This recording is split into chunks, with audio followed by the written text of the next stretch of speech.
Last episode, we were just starting to talk about how MPGe is useless, simply because it doesn't give any useful information and can really be misleading when shopping for an electric or plug-in car. Speaking of a plug-in car, let's continue where we left off last episode, the Cadillac ELR. Here's the weird thing.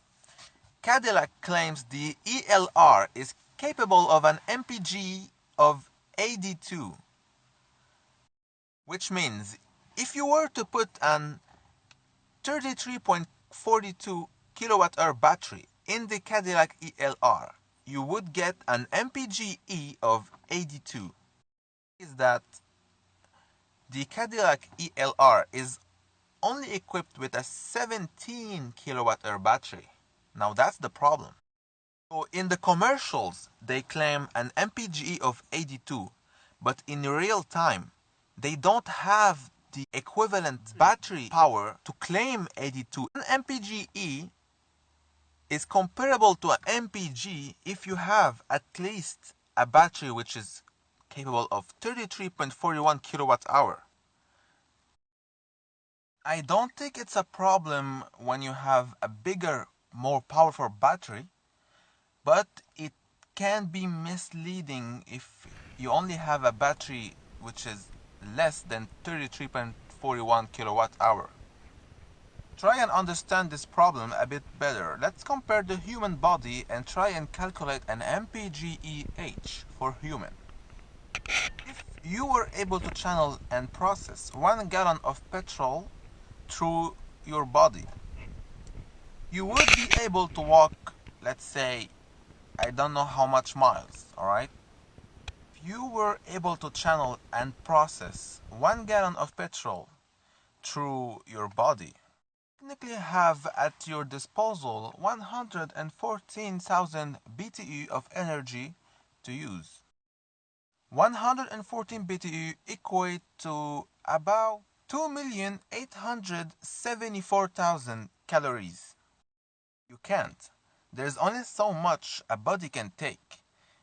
On average, daily, we only burn 2,000 calories.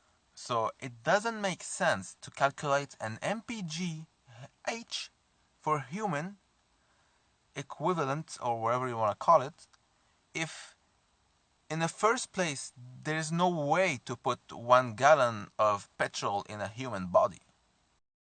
So if you were able to channel 1 gallon of petrol energy into a Cadillac ELR, you would drive for 82 miles with 1 gallon. But you can't. So you only drive for 37 miles on an electric range. You see how the numbers actually add up. You technically need 33.41 kilowatt hour battery in order to drive for 82 MPG, right? But you only drive for half of that because you have half of the needed battery power. MPGe is all about the way the car is built, the material used, the technology, weight, everything adds up to give you a maximum potential MPGe only if you're able to match the energy needed.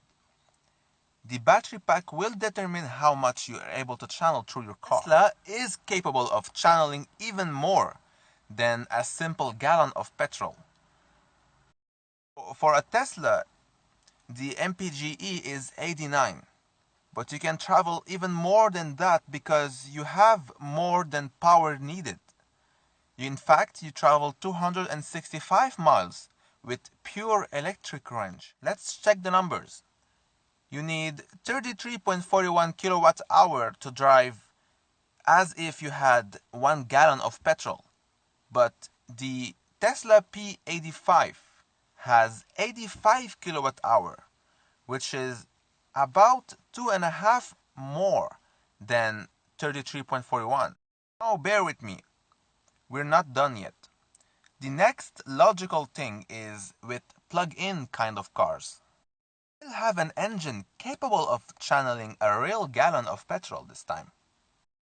So technically, If the Cadillac claims an 82 MPGe, you should be able to fill it up with 1 gallon of petrol and drive for 82 miles. Because now you do have a way to channel petrol energy through the electrical component of your car. Again, the numbers do not add up. It's all about efficiency. This is how stupid a petrol engine is. You fill it up with 1 gallon of petrol energy and about 70% is lost through producing heat. Let's check the numbers. If you fill up 1 gallon of petrol energy inside your Cadillac, knowing that 70% is lost through producing heat, well, you're left with about 24.7 miles, simply give or take. It makes sense. Technically, most plug-in cars will have the engine only generating more electricity by either filling up the battery or directly channeling the electricity to the electric engine. Either way, when a gasoline engine receives 1 gallon of petrol, it divides it into multiple other forms. Some of the energy is transformed into heat and must be taken care of through the radiator. Some is simply lost through the engine internal friction, and some is lost through many other ways. The combustion is prehistoric when you compare it to an electric engine. Seriously. A petrol engine is like when you're finally making money. Everybody wants a share. The bank, the real estate agent, your mechanic, your building manager. It keeps on adding and adding until you're left with nothing. Once the petrol engine pays everybody his fair share, the electricity left generated is only around 30% if you're lucky. Which therefore explain why on an 82 potential MPGe car, you're only managing 31, even if you're actually having a petrol engine inside. There is no MPGe rating on a hybrid car because the only input of energy in those cars is petrol. You can't fill up electricity even if there is a battery in there. Even if the car is able to run on electricity only for a couple of miles, hybrid cars run on petrol only. I'll thank you for watching and hope you enjoyed. Whether you're looking to buy or to be entertained by nice car footage, be sure to subscribe and scroll through my channel. There's much more stuff about cars. Take care and goodbye.